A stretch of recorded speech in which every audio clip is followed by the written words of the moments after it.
Oh my God. All right. Yep. All right. And we're live. Welcome to paraglidingtalk.com. I'm your host, Robert Michaels. Glad you're here. We've got a great show tonight. Stoked about what we're going to be talking about. We're going to be talking about all things flying with our friend Josh Boden from Nebraska, PPG.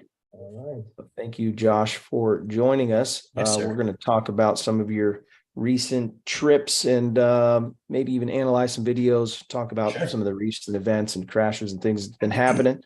Yeah. If you're just logging in, you found the right place. You want to learn how to be a better pilot, be safer, and be excited about your flying career and future. This is the right place. You want to support the show on Patreon or PayPal. There's links in the description. For the price of a cup of coffee, you might learn something that'll save your life or save your friends' lives or whatever. And it's just good juju. So buy in, give me some money, make it worth it. My eyes are burning from not getting sleep from the last few days. And I was like, I just want to go home and go to bed. And paraglidingtalk.com is way more important than sleep. Come on, somebody. Yeah. So just real quick, want to mention some of the sponsors. Josh is actually one of those sponsors, and he's a good one. He's been around for a long time. And He doesn't like to pay his bill, though. No, that's okay. You know who's I shouldn't probably bust him out, but Max Marion. He waited a full year and then he just paid it all at once. Perfect. Yeah. Merry Christmas. I was like, that's fine. I just figured I would go to Tori, and when he told me I needed to pay for my membership, I'd be like, well, you need to pay for your membership. Yeah. But anyways, great sponsors. There's a couple of new ones. One of those is DreamLiftersParamotors.com. DreamLifterParamotors.com.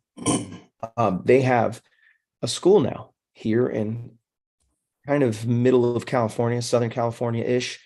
And so it's Harley Milne's school. And if you want to get some really good training, and not only are you going to get good training, but he's an adventure pilot, so he's going to bring some adventure to the mix, and he's flown in all kinds of conditions. He's experienced many of different scenarios and situations, and so great lessons can be learned. And he's a great teacher. I can already tell you will have an incredible time. So DreamLifterParamotors.com is the website. Also want to mention Andrew Fuller has a inspection company now, so he's taking care of gliders. He's, we know him for doing SIV training and clinics and different things like that. But now he is also doing inspections. So you can find his website at paraglider/inspection.myshopify.com. There'll be links in the description for that. And you can also, some of the moderators are probably dropping those in the chat as we speak. So if you want to check those out, go do that. Also, don't forget about PPG Smoke. Ryan Roberts, he is the guy who created all these great things. PPGsmoke.com is the website. Go check them out and buy some stuff from there. Pretty cool stuff there. And you won't be disappointed. Want to just real quick jump in. Josh, thanks for making the time. I kind of last minute asked Josh to come on the show, and I forgot that he was going to do Sun and Fun or whatever it is weeks before, and there was just conflicting schedules. But I really wanted to talk to him about his last free flying trip, just because that's what I'm excited about. And then also talk about the school, some things that are going to be coming up, because now it's a new season, time to get some new recruits and just talk about training and different things like that. I know you do it all the time, but we're fascinated with that stuff, and people that watch the show are fascinated with that stuff too. Right. If you guys don't know Josh Boden, he's been training out of Nebraska now for is it 5 years? Yeah, Something like that. I remember exactly when it started, but yeah, it's got a real deep network in the paragliding, paramotoring community, more paramotoring, I think. sure. But just a really good head on his shoulders for gear and just kind of being able to see where people are at and know the right people to call. Has gone through, done the hard homework to figure out what equipment works, what doesn't, what things should look like. And, we made friends from the show, and just an all around really fun to hang out with Josh, but also at the same time, knows what he's talking about. So when I have questions about certain things, I always reach out to him. So I thought he'd be great to have on the show. No stranger to the show. He's been on a few times. So go back and check out some of those previous episodes on paraglidingtalk.com. And also some of these, depending on how good the show is, it's going to end up on Spotify and like 15 other podcasts. So go check those out. I noticed Spotify has been really just growing quickly.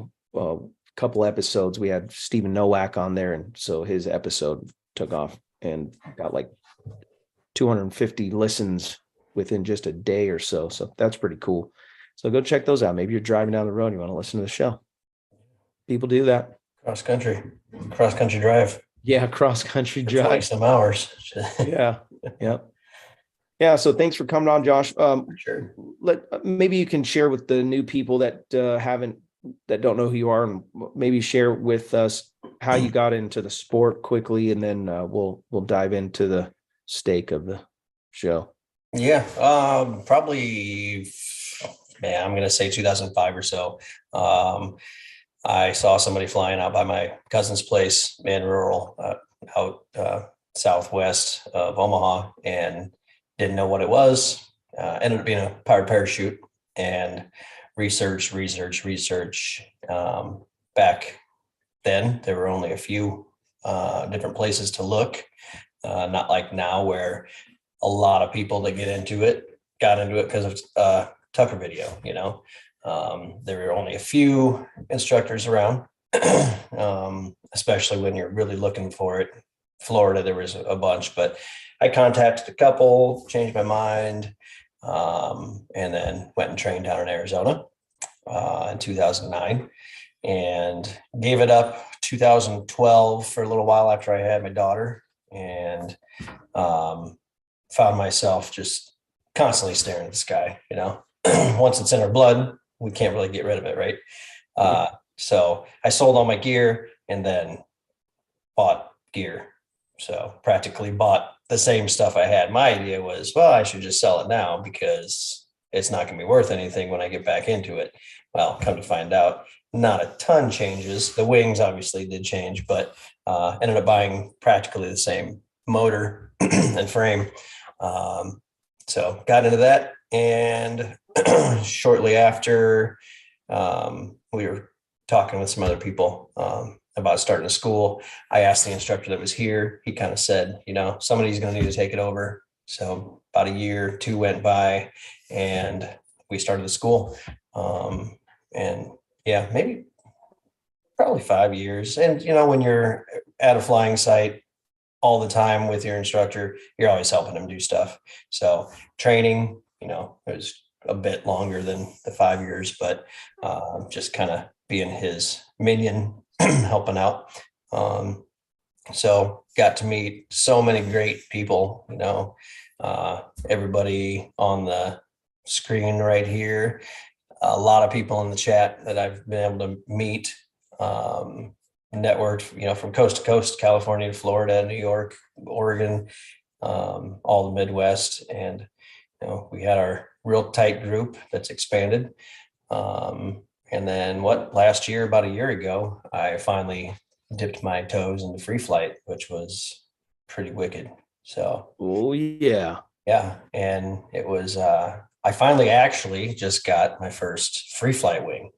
Even I've just been kind of stealing the BGD wings when I go on the trip. And finally, just on the way back from Sun Fun, we were going to stop in Tennessee. We actually did stop in Tennessee, but conditions were total crap. But yeah, so I got my own free fly wing now. What'd you get? BGD base 2. The base 2. I heard good things about that wing. Yeah, I flew to Morocco. What's that? Nice wing. Yeah. It's a base 2 light. I flew the base 2 in Morocco. I was flying the Epic or Echo in Brazil last year. And it was not a big step up, but it was definitely, you go from a low B to a high B maybe, and changed. It was nice. It was very nice. And even though the flying was completely different than Brazil, it was. Lost you there for a second. Oh, did you? You kind of paused too. But No, it's me. I got bad internet up here. Oh, I was just trying to connect actually to a different hotspot. oh, I gotcha. Okay, we're good. We're back Yeah. online. Well, I was just saying, flying Brazil was way different than flying Morocco. We flew down in Merleft, which is one of the team pilots for BGD. He has a hotel down there, and it was a bunch of the BGD, Bruce Goldsmith, Tier, Bruce's wife, a ton of team pilots, and just kind of a gathering. And kind of a week before, 2 weeks before, Steve was like, "Hey, come with." So that was awesome. They've got a really cool ridge there. Conditions weren't strong enough to get a whole lot of ridge lift. We went down to Eagles Landing, maybe, I think. Conditions there were not good enough to soar a whole lot on the ridge, but we played around on the beach for a few hours. Jumped up to, I never say this right, Agregor, kind of near Marrakesh, and hiked up to the hill and got about, I don't know, maybe 6, 8 flights there. And I'm not good with free flight yet because I don't know anything, but went out, we're soaring the ridge for an hour, and I'm looking up, I'm like, there's tons of people up there. And I just went out into the valley, and it was late in the day, and variometer just started beeping, and I stuck around, and I swear that lift was everywhere. And it was like 3 hours of just cruising around. It was like I could just go anywhere. It's like driving around town. So Wow. I don't know the site or the spot very well, but it was pretty wicked. It was cool. Yeah, it was great. Who all was there on that trip? From here, just Steve Reed from Midwest Parajet. Really? Yeah, just it's funny because I was leaving Omaha and we got like 8 inches of snow. So I'm leaving. I stop at the end of my neighborhood, check my flight. It's delayed. So I came back, took the mini truck out, plowed the driveway, started plowing the circle. It's like, all right, gotta go. Check my flight, delayed again. Well, I was supposed to get in Chicago at 2. We were supposed to leave at 5:30. Well, I'm delayed. So finally get to the airport, fly over to Chicago, and I land right as he's taxiing off. So I was supposed to change gates, go through customs. Got to Chicago, and he left. They changed my flight to 9. Missed him in London. I every time I'd land, and then he'd be taken off. So I missed him, just kept missing him. So I got delayed for like 24 hours after he got there. Had to change my flight all over the place. It was a total train wreck. But oh man. Yeah, it was. So that's all part of the adventure, right? No.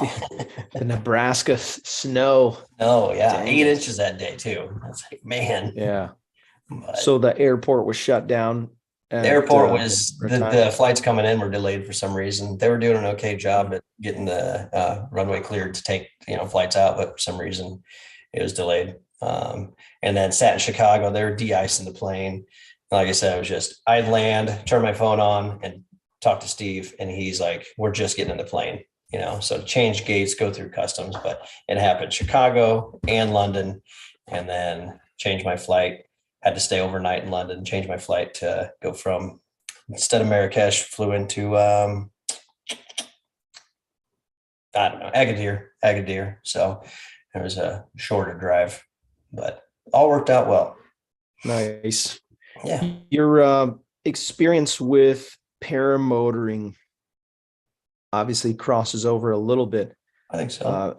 Anything that you can help people that are interested in getting into free flying that are paramotor pilots now? Yeah, I think obviously, depending on the school that you go to, a lot of us focus on ground handling, and we're doing a lot of ground handling, a lot of kiting. I don't know if in free flight, if how much ground handling they do, but in Brazil and, in Morocco, it seems like to me, it always seems like everybody's rushing off the hill. It's pop up, turn and burn. Or I'm obviously chicken and I'm like waiting for my perfect wing before I turn, and then tiptoeing, and then like, all right, cool. But I think obviously good kiting skills that's good wing control. I've wondered, is it easier to transition from PG to PPG or the opposite? I think PG guys just have a problem with the torpedo. They want to lean forward because that's what you do. I don't think that PPG guys necessarily have too big a problem torpedoing, even though everybody warned me, make sure you lean forward. But I think as long as you've got, a good solid foundation, regardless, you can make that transition pretty easy. I had never free flown at all. And my first flight was off the mountain in Governor Valadares. And I was scared, like the end of this hill is 15 feet away from me. And, I don't have time to screw up. And everybody's just going off it. And I'm like, I'm going to wait for a cycle. Just going to wait. I'm going to wait and watch everyone else. Yes. And I did. That's smart. Popped it up and was able to walk up the hill and give myself another 20 feet and then go. Nice. But I mean, there's good sites in the US, Point of the Mountain, obviously, is one. Out by you've got plenty. I didn't even know about the Tennessee one until just now, but I'd say, I think my views before was like, no, I'm a paramotor pilot. I like smooth conditions. I don't want to deal with that rough, rowdy crap. But it was, paramotoring is, for some people like me, it's enjoyment, it's playful, it's smooth most of the time. And with free flight, it's work.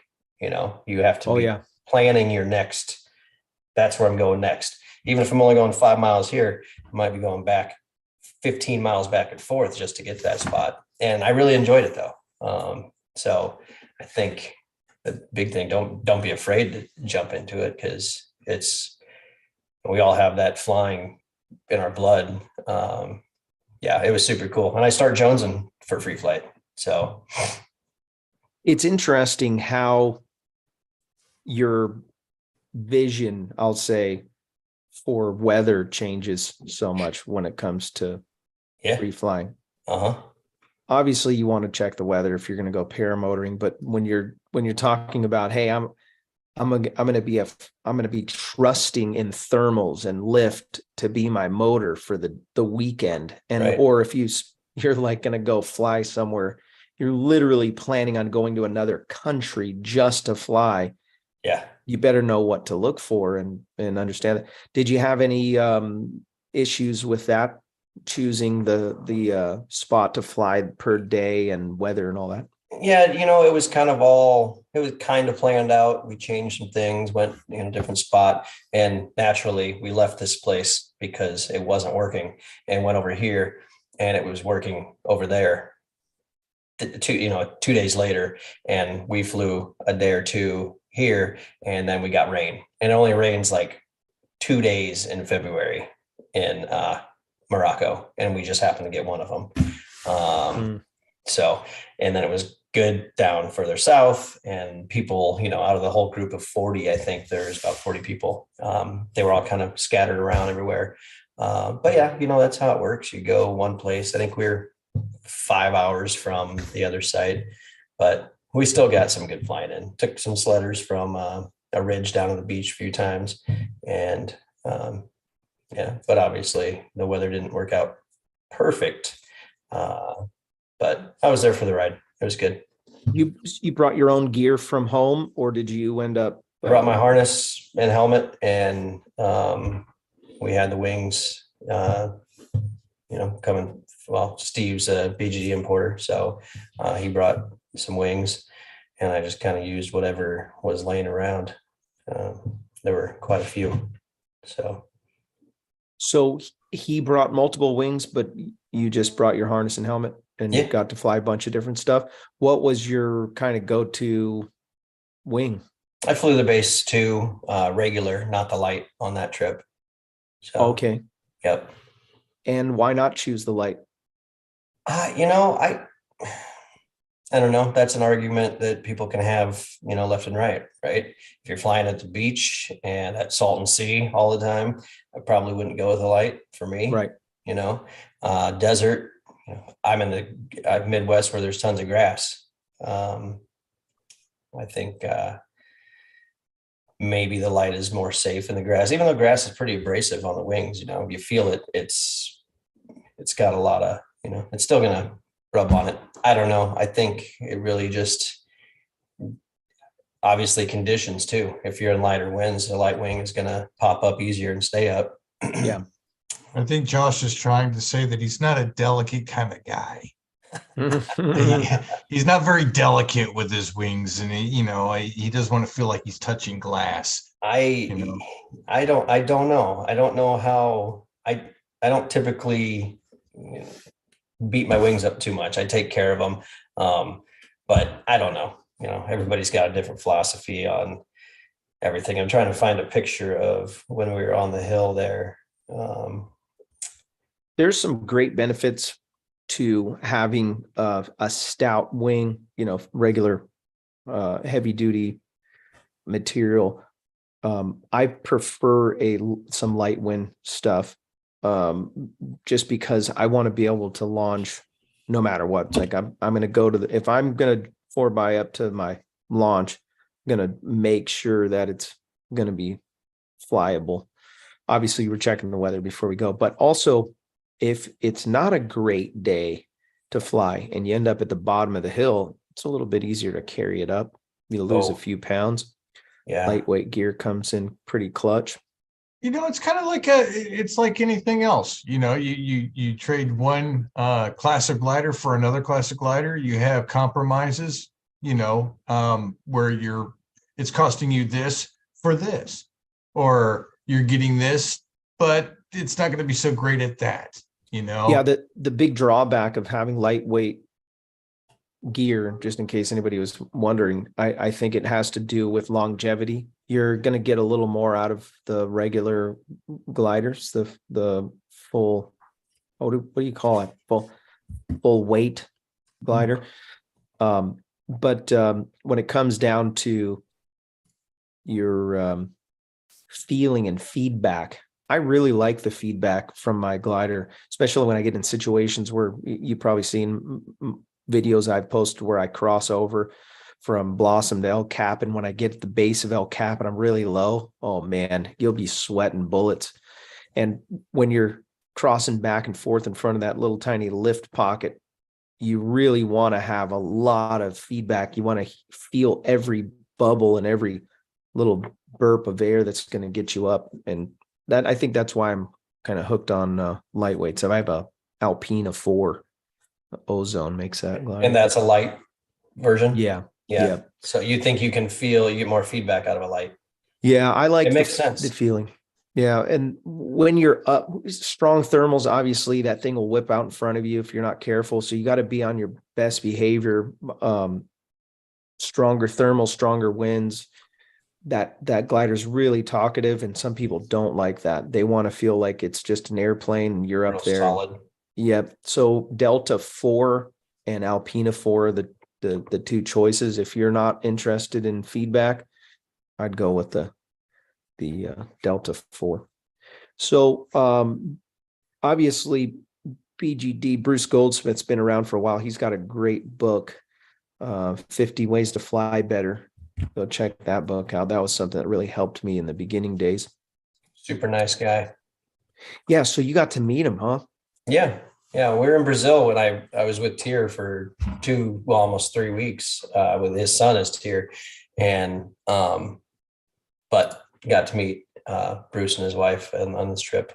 And wow. Yeah, I tried to suck in every little bit of knowledge that I could, Oh yeah. Hearing from the designers and everybody. But there's only so much time in a day. right? Yeah, So that's I found cool. him to be a very friendly guy. Like I had sent him a message on Facebook, on BGD's Facebook page, and he actually took the time to respond directly to me, did he? Wow. addressing my question. And here I am, a nobody, and Right. here he is messaging me. I'm like, wow, mighty guru, says share your knowledge, please. You're not a nobody.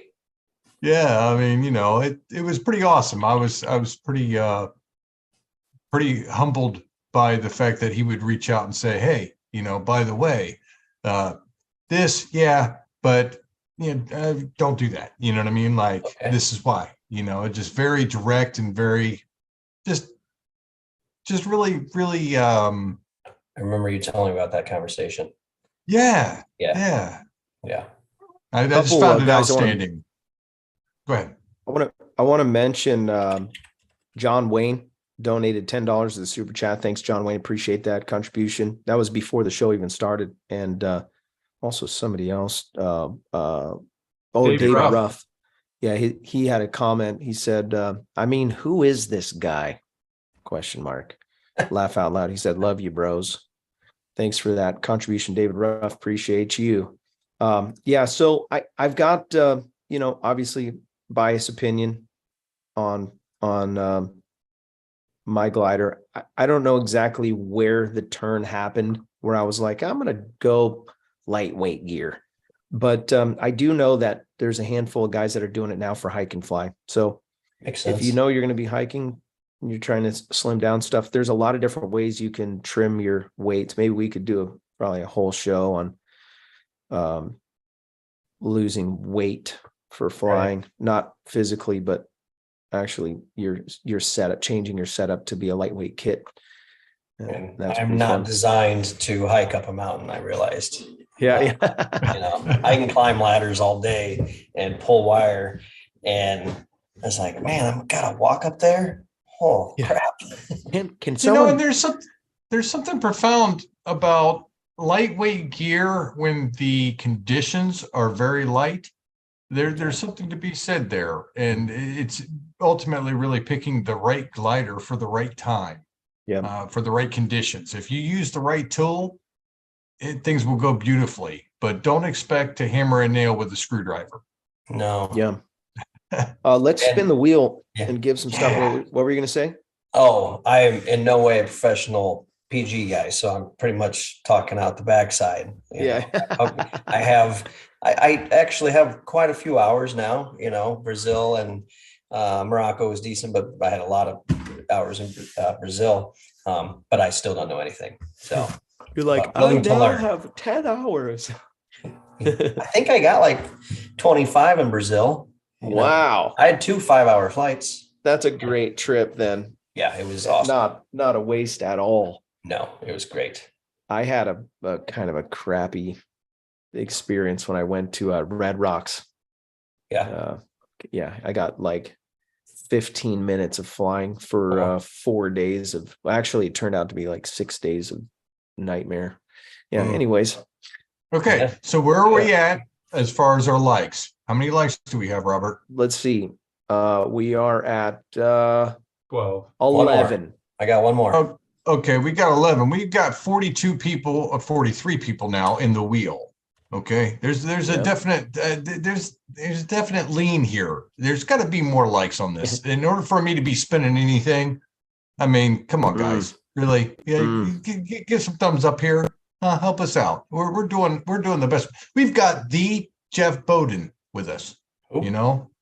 Jeff Boden. Jeff Boden. Jeff Boden. Another guy. All right. So no more names in the wheel. I'm not putting any more in. I'm sorry, guys. Should I wait to spin this, Robert? Because we don't have the likes. Okay. All right. We were early when I said to spin it, but now all the 30 people they're all just jumping in right now. Oh, okay. Will Fly donated $5 to the super chat. Said Resurgence PPG rocks. Will Fly, you rock. Thank you for that. And Josh, we all love you and your knowledge, man. The fact that you come onto the show to share your expertise and the experiences, You That's know, right. We definitely appreciate you here. I do what I can, but I'm small potatoes in this basket. So That's right. You ready, Robert? Yeah, spin it, man. The spin of this wheel is brought to you by Calamity Kite Clinic. CalamityKiteClinic.com is the website. You want to get better at ground handling? You can sign up with the team. You don't have a team, do you, Sean? It's just you. Just me. I was Just going to me. say your Yeah. team. Yeah. Well, Sean's got a deep respect for ground handling, probably almost theologian like. So if you want to get better at ground handling, reach out to him, talk to him. He'll give you some tips, and you can sign up for his course. Maybe go to one of the fly-ins, and you'll see him there. I'm glad the internet's actually doing a little better. I had to call Verizon and shake the bushes a little bit to see why the internet changed for us. I don't see my name on there anywhere. Josh, Jeff there. Boden. No, there's a Josh Boden. Oh, but yeah. I don't see a There's a Jeff. Josh Boden. Yeah. Oh, I see it. I must be logged in on that one. Oh, Scott with one Scott T. Starbeck. Congratulations, Scott Starbeck. Got Starbucks. Very good. Winner chicken dinner. Congratulations. Reach out to me on the website, paraglidingtalk.com, and go to the contact form. You fill out the form. Tell me what size shirt you wear. I'm going to send you a paraglidingtalk.com t-shirt. The guys were telling me before the show that their AVG or whatever it is, their protection thing was popping up as my website has potential phishing. So when you log in, just know that I'm secretly trying to get your information so that I can fish you. Do it. Yeah. Yeah. It's kind of weird. I'm not sure why. I'm not super savvy on the computer stuff. I'm still learning. So sorry if you get that alert on there. I don't know why it's doing that. Rip Man 3XL. Yeah. So we've got I want to mention Paramotor Props. Paramotorprops.com is the website. Accidentally blow up a prop. They are the company you want to go online and quickly they will have you a new prop. Nothing more embarrassing than blowing one up, but rather than add insult to injury and having to pay a fortune, you can get a really good deal on their website. So paramotorprops.com, and they're really good people. That's what's important. You're not buying from some dirtbags. Really like the team over there. And paramotorprops.com is the website. Also, American Allied Drains and Plumbing. If you are in San Diego and you mention Paragliding Talk, you need some plumbing services, you'll get a 10% discount if you mention paraglidingtalk.com. So their website is American Allied Drains and Plumbing something.com or whatever, but their phone number is 844-777-9055. Reach out to them and they will take care of your plumbing needs. They also are now doing restoration, which is pretty awesome. If you use their services for restoration, let's say you have a flood, okay, at your house, you contact them. They're going to have mitigation equipment there incredibly fast, and they will also take care of your situation with putting everything back, drywall and studs, and we call it the put back. Their services, if you call the same number and you just ask for their restoration department, they're going to take care of you. That's 844-777-9055. And there will be another phone number, I'm sure, soon, but and I have that, but I just didn't have it in my notes. But yeah, that's how you can get a hold of them. Also, we're going to talk about this right now. So Josh has the school there in Nebraska. They're probably signing people up. Josh, what does it cost to get signed up for a course for somebody that has absolutely no experience flying? Oh, let me just mention this before I get too deep into this conversation. Hot Buttered Steve is in the chat. He just donated $10 to bring a message. I want to read it real quick. It says, "This message is brought to you by Nebraska Paramotor. Nebraska Paramotor. We are hot and spicy. Literally. I think that's the better advertisement. I might have to roll with that from now on. Steve is goofy as a tennis helmet,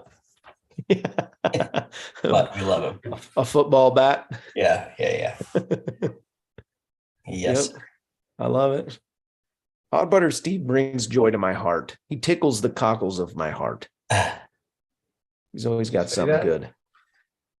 Yeah. So your school is, and I have to argue that it is very desirable that if I was going to get training, I'd want to go to Nebraska. And the reason why is because flat and you have nice grass fields. Here in Southern California, it's like the Sahara Desert, or you're in sand that is toxic, like Salton Sea. Oh, right. Like magnetic.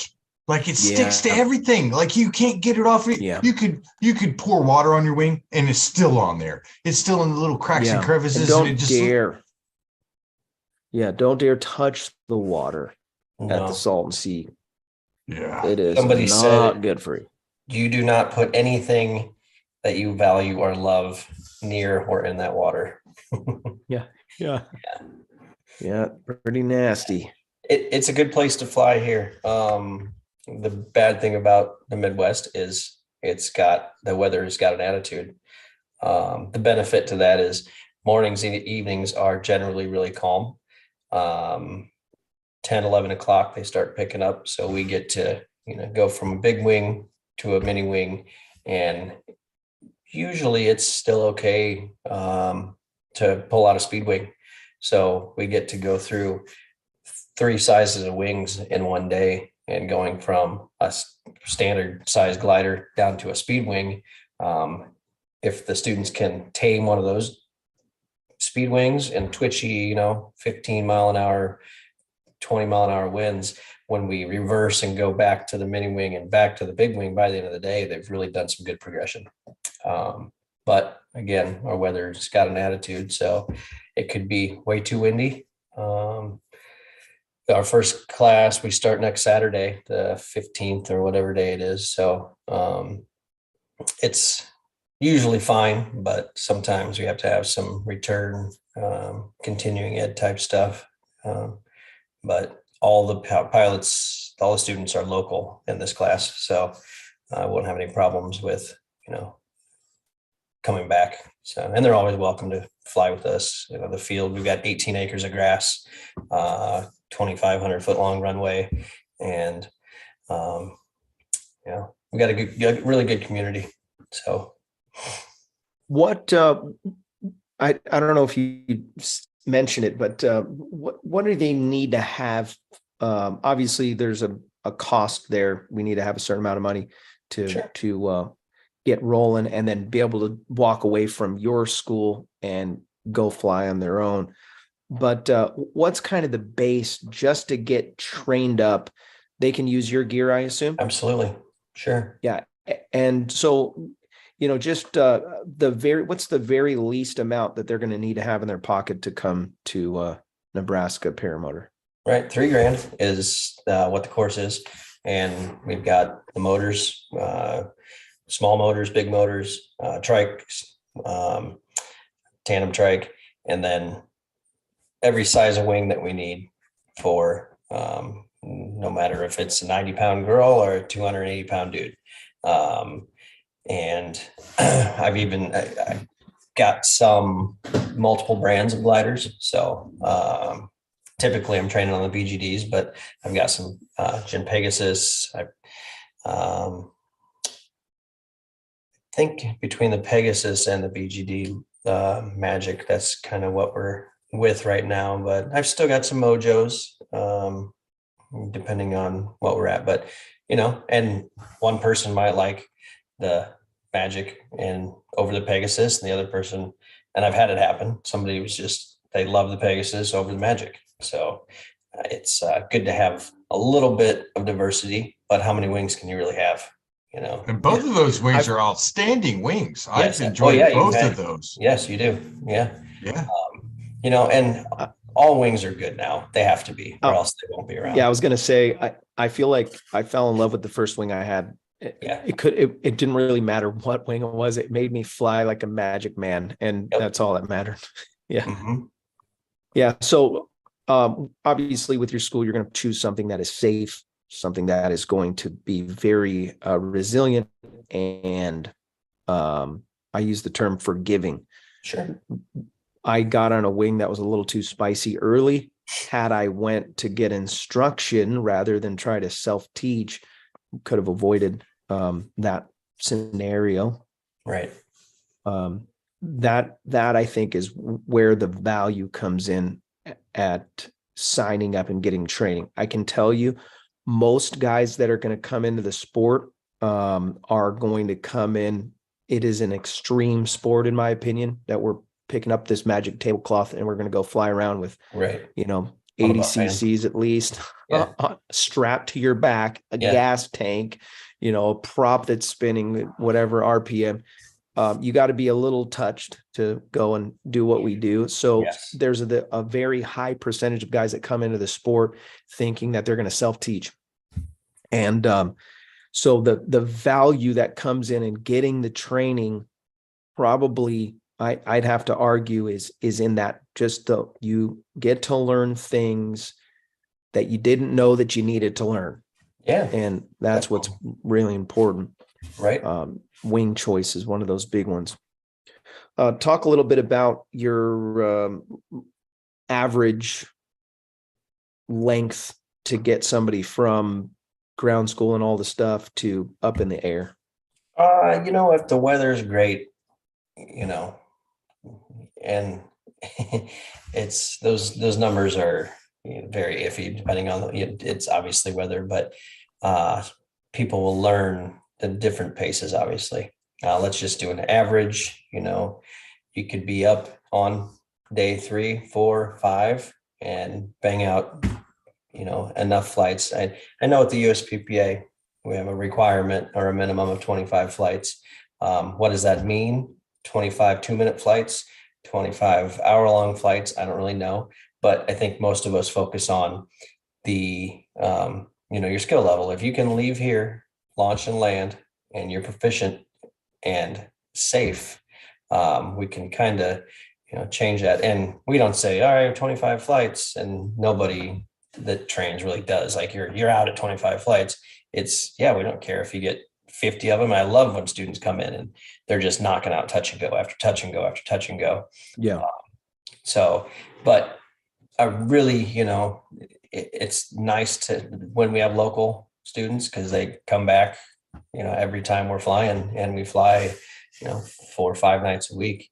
But they have typically after that 10 to 14 day mark, they've got a really good handle on everything. And I can teach one way, and we have other guys at the field that can talk a different way.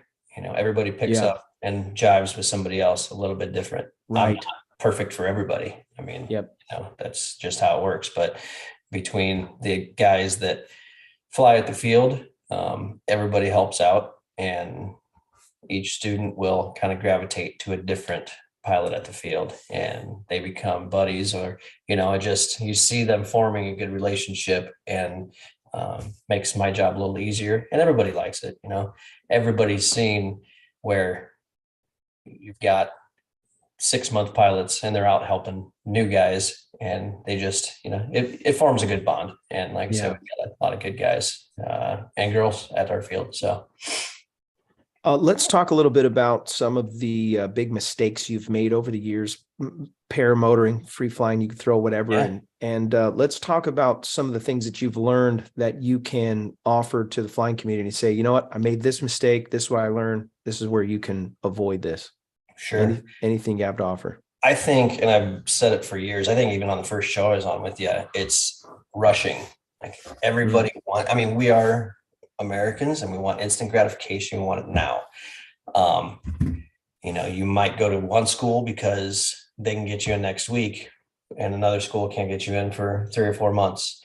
But patience is huge. Waiting, and we learn that in paragliding and paramotoring that it is a waiting game every single time we fly. Rarely do we ever just open the car door and say, all right, let's go.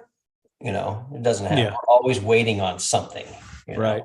whether it's to get up the hill, the clouds to move, the wind to die down. But rushing things always seems like the reason somebody broke a prop or the cage parts or had a cravat or, launched with a half open carabiner. So the patience. Oh my gosh. What's that? I said, oh my gosh, that's terrifying. Yeah. Right. Well, and it happens to everybody at some point in their flying career. Mm-hmm. They're going to rush out, or they're going to do something, the intermediate syndrome. Yeah. Complacency. It's a simple thing. Maybe perhaps you were interrupted during a pre-flight. Right. And it's all it takes is that little second, and it can throw everything way off. That's it. Yeah. I at Salton, probably was it last year or the year before, I took off and looked at my right riser. I'm like, oh, first time I took off with a 180 twist on it. I said, it's no big deal, right? But it was no big deal. But in my head, I was just like looking at it. This just doesn't feel right. So I whipped around. It's Salton. It's easy. No big deal. Fixed it and carried on. It hasn't happened since. And I think that's the big thing is people, just like when they sit on launch, they usually only do it one time and they learn. Yeah.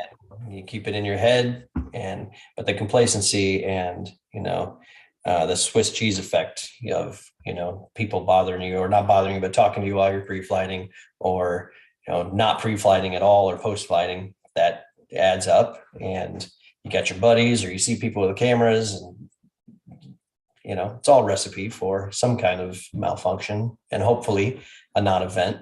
But typically, right, we only do it one time. So yeah, that camera is very fascinating to me. it is. When you start seeing people with their phones out and or they got a GoPro or something like that, it just changes the dynamics. And it's something that our generation, that's something that got, injected into us from a young age. It's like, oh man, I got to show off and show out. That's probably one of the most dangerous things I see. It really is in the sport. You see a camera come out, motoring, free flying, and somebody that's only flown, at a 45 or a 30 is suddenly banking at, a 60, and they're pulling a little harder on the brake, flying a little lower downwind, it happens. It just takes that 1 second of not turning and checking to the right or left, and there's somebody right there. Yeah, that brings up a good topic. There's this press, I feel like, in our sport for people to do the barrel roll. It's like I want to, me and Gringo talk about it often. Like, oh man, I want to do the barrel roll. I want to get to that next level. But maybe speak to that a little bit.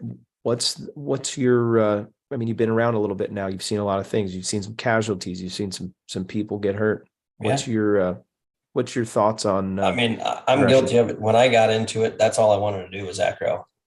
And right out during training, even I was like, we're going to check yourself, because I realized it was not, actually what it was I hit one little thermal and it scared the crap out of me. It's like, okay, we're going to check everything because we got to be good at that. As gliders got better, I made it easier to do stuff like that. Media, social media and everything, it's all over the place. And it looks cool. It looks pretty sweet. And I think the race to get on the smallest glider for paramotors, get on the smallest glider you can. And I get it. I'm guilty of it myself, but I have kind of noticed in the last couple of years, I'm like, I don't care, I don't need to be overloaded by 40 pounds. I can just fly right here. And a lot of people jump up to, from their low B's to the C's, and that's what's going to happen. But even though I'm guilty of it, most of us that are flying free rides and drift airs and snakes and carves, I would say 90% of the people aren't using what they're meant for. So even though I'm guilty of it, the progression should be probably a little slower. What was the big eye opener for you when you were coming up in the sport? It's a tough one. I think the training from 10 years ago to now has really stepped it up. There were only a certain amount of trainers back in the day, and then it was a lot of trainers. And then fortunately, I happen to be involved with a lot of what I consider really good instructors. And I think we like to hold ourselves accountable. And when we meet with each other, we all kind of compare notes. And you can't really let your buddy down that has a school in Florida or in Michigan or in Chicago or in Indiana or whatever. You kind of all have to be on the same page, and it holds us all accountable kind of automatically.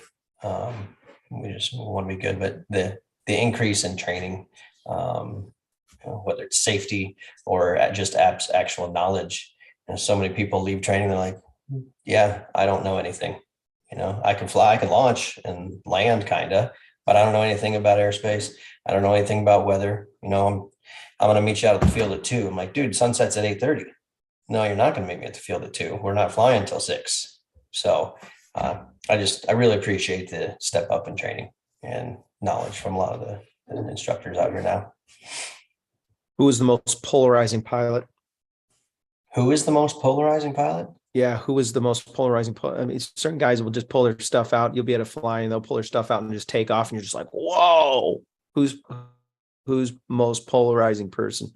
There's a lot for you.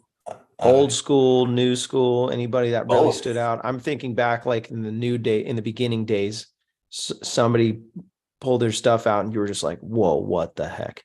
Oh, well, I mean, it happened at Sun and Fun. Eric Dufour throws his wing out and it's too windy. Like, we're getting ready to do our performance for the crowd at the ultralight field, and he goes out there and just getting trashed. And every time I see him fly, it's like he's got his white muck boots on, and he's just really funny. And he does not care. No, he makes me laugh. And yeah, he's like, his body language while he's flying or talking to somebody is jerking his hands back and forth. Yeah. But yeah, that's my most recent, when I see him fly, it's nice. It's great. So yeah. What's your wind tolerance? What do you pull your wing out? What's the most wind you're going to pull your wing out? Man, that's tough because it really depends. Are we inland or, flat ground? Flat ground. So at my field, if we have a south wind, it seems to be more gusty and more choppy and just kind of uncomfortable. If we have a north, east, or west wind, especially east and west, 15 is no big deal. But a south wind at like 6, it's like, no, that's garbage. So it's situational. In good conditions, when it's laminar, we all talk about the laminar wind, but yeah, I don't mind a 15, but I think it's fair for most people, especially the new ones, to maybe, a 6, maybe an 8, but I would never, my rule is kind of take that highest or that wind speed, cut it in half and add that for your gust. So 8 gusting 12, that's kind of where I cut it off for new guys. So 10 gusting. This show is brought to you by Lone Star Paramotor. If you're in the Lone Star State of Texas, reach out to Ron Turan and his team for world-class training. That's LoneStarParamotor.com. Also want to mention MaxAcro.com. So if you want to sign up for an SIV clinic, if you want to get some training, one of the guys in the chat from New Zealand asked about what it takes to get a P3. You can get your P3 at Torrey Pines through Max Acro. He also now is giving out tandem certifications, so you can sign up, get your tandem. So he's instructor rated or whatever, so he can teach you to do that. And then also he has that website. It's maxacro.com. That's maxacro.com. And then also want to mention Resurgence PPG. Resurgencepppg.com is the website. If you can support them with it's a tax deductible donation. They are an official 501c3. So what you're doing when you contribute to them is actually supporting our men and women of uniform that might be dealing with PTSD. They've got different things, adaptive recovery. They just have a great thing going on. Some people don't really dig in too deep to see what it's about. I want to encourage you, go to resurgencepbg.com, read the stories, read the reports, the histories, the reviews. They're incredible. resurgencepbg.com. Also, I think I mentioned earlier in the show, if you want to help out in any way, you want to support the show in any way, maybe you can't do it financially, but you want to become a moderator or a sponsor, something like that. The whole website is set up for that. Paraglidingtalk.com is the website. But if you want to support the show, you can do that. And if you are interested in being a moderator and getting the tool next to your name, that's on the website and all the details on that. So I don't really talk about that very much, probably not enough. So I thought I'd throw that in there too. Josh, thank you so much, Robert. We've got the moderation taken care of right here. That's right. We've got awesome Paragringo, Right. and myself. We've been quite loyal over That's the right. years, and we're dedicated. Yeah, you guys for are all of fixtures. Sean doesn't want to share the spotlight. Right. It's true. We gotta know. We'd have to split the bowl of rice. Too many cuts. Yeah, I mean, he gets half a bowl, I get half a bowl. I mean, I've got a wrench. That's right. How did you get that, Josh? Paying money for it. I just bought it. You can get I don't paragliding talk remember. wrenches on eBay. Yeah, I don't remember doing that. Amazon. I remember giving you that. When I was at your house that one time, yes, there's Steve.